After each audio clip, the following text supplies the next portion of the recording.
बताना है आपके भविष्य का एक ही नाम, भाई अबुल कलाम, एडवोकेट अबुल कलाम। की क्या पहचान? नीला झंडा हाथी निशान। बीएस की पहचान? नीला झंडा हाथी निशान। मजबूरी है, माया बहन जरूरी है, देश की मजबूरी है, माया बहन जरूरी है। निकलो घरों मकानों से, जंग लड़े मैदानों से, निकलो घरों मकानों से, मैदानों से, जिंदाबाद जिंदाबाद, जो बीजेपी बात करेगा, समाज पार्टी।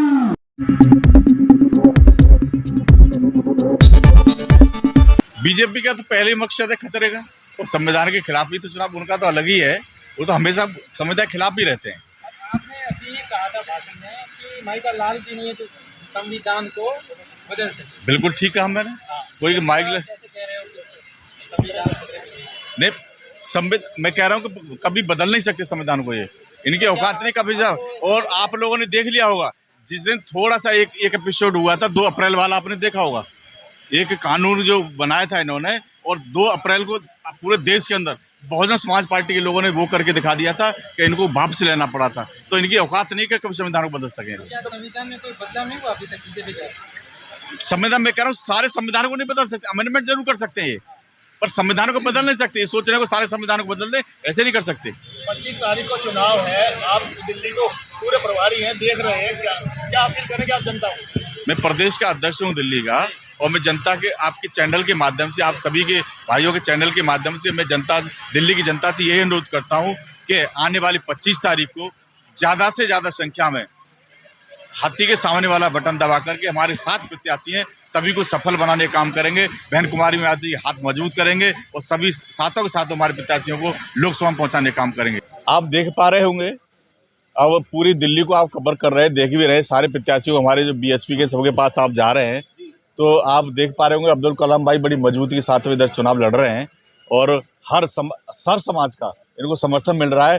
ऐसे लगता है कि ये जरूर अब की बार चांदनी चौक में कुछ और अलग होने वाला है। जी, अबू कलाम जी जो हैं वो दिन रात मेहनत कर रहे हैं, और देखने में भी आ रहा है कि सुबह 8 बजे से और रात के 8 बजे तक वो भरी दोपहरी में काम कर रहे हैं, यानी कि लोगों को जगाने का काम कर रहे हैं। क्या लगता है कि लोग जाग रहे हैं?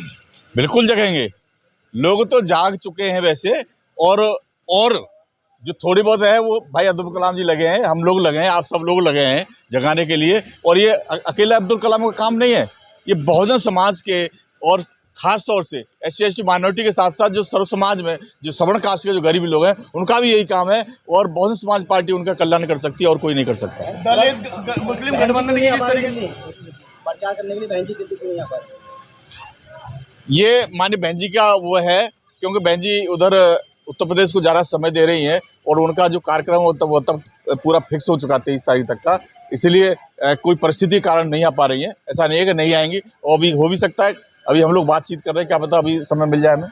दलित मुस्लिम गठबंधन की जब बात कर रहे हैं तो 3 प्रत्याशी आपको बता रहे हैं, लगता है कि क्या जो बहुजन समाज का दलित मुस्लिम गठबंधन की जब बात की जाती है, क्या वोट परसेंटेज पर कन्वर्ट होगा? वोट परसेंटेज ही नहीं, ये माननीय कांशीराम साहब ने आज नहीं कहा था। माननीय कांशीराम साहब ने जब BSP बनाई थी तो ये नारा था हमारा कि दलित मुस्लिम करो विचार, कब तक सहोगे अत्याचार, ये मूल हमारा नारा है। तो आज वो समय है कि दलित और मुसलमानों के बीच गठबंधन, और खास तौर से जो और समाज के जो गरीब लोग हैं उनका भी, SC/ST माइनॉरिटी के और सब समाज के लोगों का भी इनको समर्थन मिल रहा है। सुरेश आर्य जी, आप युवा हैं और प्रभारी भी हैं, क्या लगता है युवा आपकी बात मानेगा इस बार? इसमें कोई दोहराए नहीं। दिल्ली में नौजवानों ने आदरणीय बहन जी को देश में वैसे भागीदारी दी है, और आप सोशल मीडिया में जुड़े रहते हैं, आप देखते हैं कि आदरणीय बहन जी जिस तरह नौजवानों को भागीदारी दी है, तो नौजवानों का रुझान बहुजन समाज पार्टी के प्रति बहुत ज़्यादा सकारात्मक हो रहा है, तो बड़ी तादाद से बहुजन समाज पार्टी नौजवान जो जुड़ रहे हैं। दिल्ली में भी बहुत सारे नौजवान आदरणीय बहन जी ने मौका दिया है, चाहे ललित भाई हों, चाहे इधर लक्ष्मण सर हो, मैं हूँ, तमाम जो लोग हैं, जो नौजवान लोग हैं, उनको आदरणीय बहन जी ने मौका दिया है, और दिल्ली बदलाव की तरफ है। आप 7 लोकसभा में जा रहे हैं, कवर कर रहे हैं, हर एक प्रत्याशी अपने दमखम पर, अपने साधनों पर पूरी ईमानदारी से चुनाव लड़ रहा है, और हमारा वोटर इस बार पूरी तरह निश्चिंत है कि 7 लोकसभा पे हम लोगों ने चुनाव लड़ाया, तो उनका वोटर हमारा 25 तारीख का वेट कर रहा है।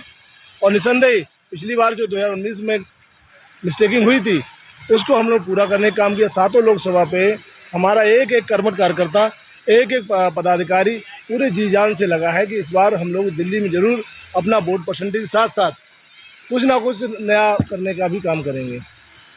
अबू कलाम जी के आप समर्थन में यहाँ पर आए हैं, 7 सीट दिल्ली में हैं। क्या लगता है दिल्ली में 7 सीटों में कितनी सीटें आप लेके आ रहे हैं? क्योंकि चुनाव तो भविष्य की अनिश्चितताओं पे होता है, वोटर के ऊपर है, लेकिन फिर भी हम अपनी पूरी ताकत से लगे हुए हैं। आदरणीय बहन जी ने जैसे हमको 3 लोकसभा इधर लगा के दिया था, तो अब्दुल कलाम जी के साथ हमारे संगठन में भी रहे, तो जो साथी हमारे तीनों लोकसभा में लगे हुए हैं चुनाव प्रक्रिया में, हम लोग पूरी ईमानदारी के साथ चुनाव लड़ रहे हैं।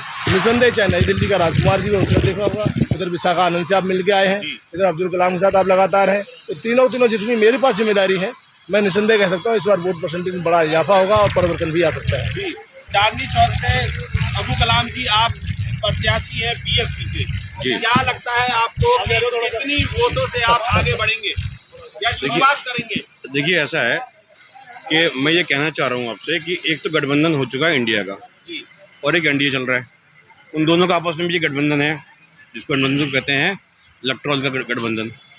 एक दूसरे के ऊपर आरोप कर रहे हैं लेकिन किसी के खिलाफ कार्रवाई नहीं कर रहे हैं। एक गठबंधन और हुआ है, वो बहन जी ने किया है, दलित और मुस्लिम का। ये दलित और मुस्लिम का जो गठबंधन है ना, ये कई नेताओं की नींद हराम कर दी है इसने, और कई नेताओं को इसने डरा दिया। नेताओं के नहीं, ये गोदी मीडिया भी इससे वो नहीं बचा हुआ, वो भी डर गया और इनके पेट में दर्द होने लगा है। इसका जो दर्द है उसका असर तो इनके होगा, लेकिन जब असर होगा जब हाथी पे बटन दबाया जाएगा। ये बात समझ में तब आएगी जब हमारे लोग, हमारा SC/ST, हमारा दलित, हमारा किसान, हमारा मजदूर, हमारे जो मुस्लिम भाई हैं, एक साथ इकट्ठा होकर के ईमानदारी से अगर वोट देंगे, संविधान के लिए वोट देंगे, इन नफरत के खिलाफ वोट देंगे, तो हमारा रिजल्ट बहुत अच्छा आने वाला है। ये अब देख लीजिएगा। बीजेपी जो है वो मुस्लिम को पसंद नहीं करती है और आम आदमी पार्टी सुअर का मीट खिलाती है मुस्लिमों को। क्या लगता है कि वो बात सुन करके बीएसपी को वो वोट देने का काम करेंगे और आपकी बात मानेंगे? देखिए, मुस्लिम वोट तो बीजेपी के पास जाने वाला नहीं है, और 2, 4, 5 लोग जो है हर कौम में गद्दार होते ही हैं, उनको छोड़ दिया जाए तो मुस्लिम नहीं देंगे। दूसरी बात, सुअर का मीट खिलाती है। आम आदमी पार्टी ने जो नालायकपन किया है, जो काम किया उन्होंने, और ये धर्म के खिलाफ उन्होंने एक मजाक जो करने की कोशिश की है, हमारे जो अपमान करने की कोशिश की है, मुसलमान समाज का अपमान करने की कोशिश की है, जो उन्होंने भावनाओं से खेलने की कोशिश की है, हमारी आस्था से खेलने की कोशिश की है, इसका जवाब बहुत जल्द हमारे लोग देने वाले हैं, SC/ST देने वाले हैं। क्योंकि उन लोगों की ये बात बुरी लगी है कि इन लोगों ने किस तरीके से हम लोगों को बदनाम करने की कोशिश की है, और इसका बदला लिया जाएगा, पूरी तरीके से लिया जाएगा। और इसका बदला जो लिया जाएगा, इसका पूरा जवाब JP अग्रवाल कांग्रेस पे पड़ने वाला है। आप मुस्लिम कम्युनिटी से आते हैं, क्या लगता है कितने मुस्लिम आपकी लोकसभा में आपके साथ रहेंगे? मुस्लिम हमारे साथ लगे हुए हैं, पूरी तरीके से लगे हुए हैं। जो हमारे कार्यकर्ता हैं, SC/ST मुस्लिम कार्यकर्ता हमारे हैं, दिन रात लगे हुए हैं मेरे साथ। और जब मेरी तबीयत खराब हो जाती है, मैं तो लेट जाता हूँ, ये लोग तो लेटते भी नहीं है, आराम भी नहीं करते दिन रात। ये मैं इनको रात को 12 बजे जाकर देखता हूँ तो ये जो है काम करते हुए मिलते हैं, ये योजना बनाते हुए मिलते हैं। ये सभी लोग लगे हुए हैं। आप ये समझिएगा कि किस तरीके से ये लोग काम कर रहे हैं, शेरों की तरह ये लोग काम कर रहे हैं। मैं तो देखता हूँ इन लोगों की किस तरीके से मेहनत है। धूप में ये नहीं थकते हैं, रात को ये परेशान नहीं होते हैं। पूरे कार्यकर्ता हमारे बहुत तन मन धन से लगे हुए हैं, सब चीज ठीक से चल रहा है, कोई दिक्कत वाली बात नहीं है। और मुस्लिम समाज हमारे साथ आ गया है। कुछ मुस्लिम जो डरा हुआ है वो अपने तरीके से हमारी मदद कर रहा है, मैं आपको बता देता हूँ। लास्ट आपसे एक क्वेश्चन है कि आप अपनी जनता को क्या अपील करेंगे? 2 लाइनें शेर के माध्यम से आप अपील कीजिए, जो शेर व शायरी आप कर पाते हैं। देखिए, मैं तो एक अपील करूंगा आपसे कि जो सो रहे हैं उन्हें नींद से जगाएंगे। झुलसती रेत को गुलजार हम बनाएंगे। हमें मिटाने के मंसूबे बनाने वालों, हम पलक झपकते ही तुमको जाकर मिटाएंगे।